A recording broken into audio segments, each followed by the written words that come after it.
नमस्कार। कक्षा 10 के साइंस के लेसन जैव प्रक्रम में श्वसन में आज हम जानेंगे मानव श्वसन तंत्र के बारे में। नाक के आगे दो नासा द्वार होते हैं। नासा द्वार द्वारा वायु शरीर के अंदर ग्रहण की जाती है। नासा गुहा में महीन बाल होते हैं जो वायु को निस्यंदित कर देते हैं, जिससे वायु धूल और अशुद्धि रहित हो जाती है। इस मार्ग में श्लेष्मा की परत बिछी होती है। यह भी वायु को स्वच्छ करने में मदद करती है। कुछ रोगाणु, धूल और अशुद्धियां श्लेष्मा में चिपककर नासा गुहा में ही रुक जाते हैं। नासा गुहा में साफ की गई वायु श्वास नली से होती हुई फेफड़ों में प्रवेश करती है। श्वास नली लगभग 5 इंच की लंबी नलिकाकार रचना होती है, जिस पर सी आकार के उपास्थि के छल्ले होते हैं जो श्वसन नली को खुला बनाए रखते हैं। इनकी उपस्थिति के कारण यह सुनिश्चित हो पाता है कि श्वास नली कभी चिपकने ना पाए। श्वास नली के ऊपरी भाग में भी छोटे छोटी बाल जैसी रचनाएं होती हैं, जिन्हें सीलिया कहते हैं, जो श्वास में ग्रहण की गई वायु से हानिकारक कणों को हटा देते हैं। श्वास नली दाएं बाएं 2 भागों में बंटकर फेफड़ों में प्रवेश करती है। फेफड़े यानी फुफ्फुस, जिन्हें इंग्लिश में लंग्स भी कहते हैं, फुफ्फुस के अंदर ये नलिकाएं छोटी छोटी नलिकाओं में विभाजित होती जाती हैं, जो अंत में एक गुब्बारे जैसी रचना में समाप्त होती हैं। और ये अंत में जो गुब्बारे जैसी रचना है, इन्हें कूपिका या एल्वियोलाई कहा जाता है।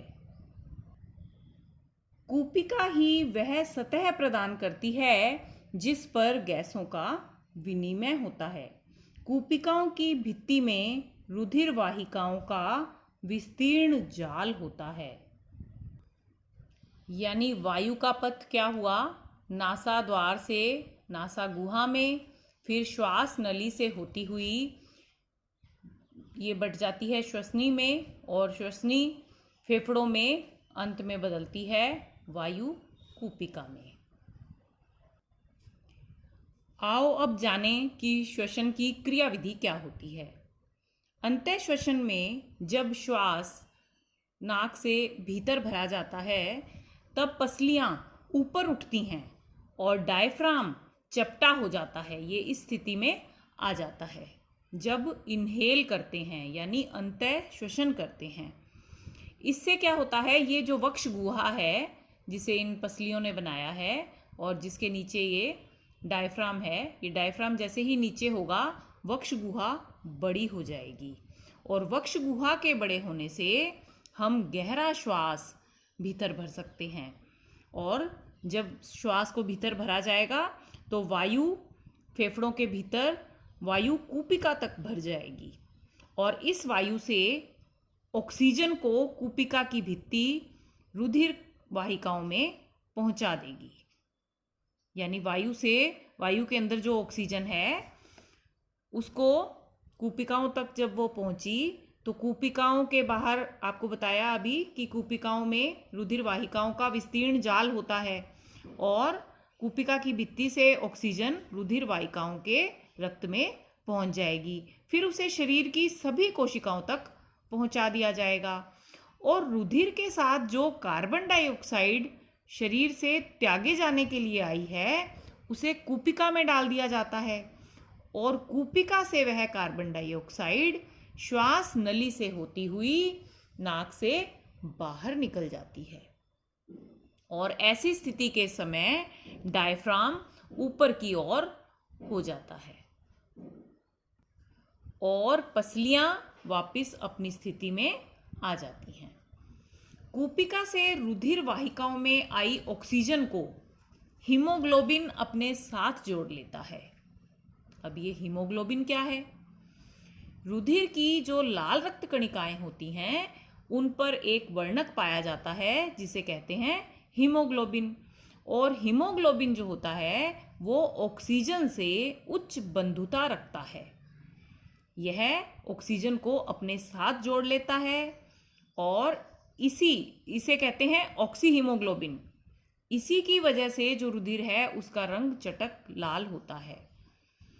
फिर यह रक्त जब पूरे शरीर में दौरा करता है, पूरे शरीर में चक्कर लगाता है, तो उसी के साथ ऑक्सीजन उन कोशिकाओं तक पहुंच जाती है जहां इसकी कमी होती है।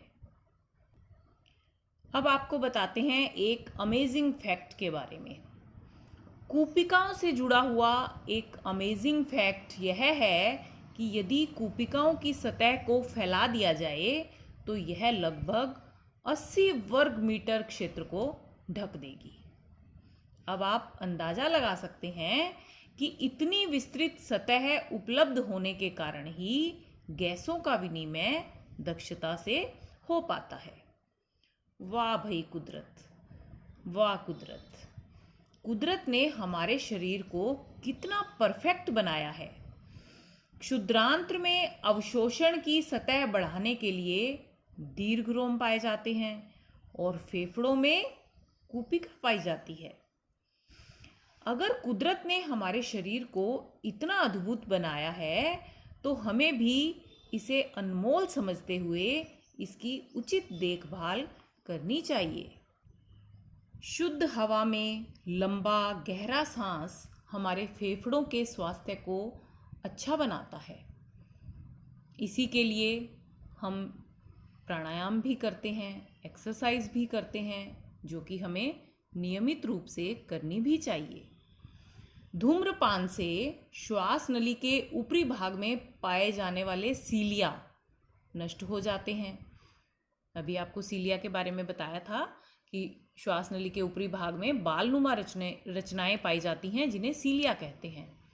और अगर कोई व्यक्ति बहुत धूम्रपान करता है, बीड़ी सिगरेट पीता है, हुक्का पीता है, तो उससे श्वास नली के ऊपरी भाग में पाए जाने वाले सीलिया नष्ट हो जाते हैं, जिससे बहुत बार रोगाणु, धूल, धुआं आदि फेफड़ों में प्रवेश कर पाते हैं, जो लंग्स इन्फेक्शन यानी फेफड़ों में संक्रमण का कारण बनते हैं। इससे खांसी हो सकती है, बहुत अधिक खांसी हो सकती है, यहाँ तक कि फेफड़ों का कैंसर होने की भी संभावना रहती है। तो आपको जागरूक रहना है अपने स्वास्थ्य के प्रति। जय हिंद।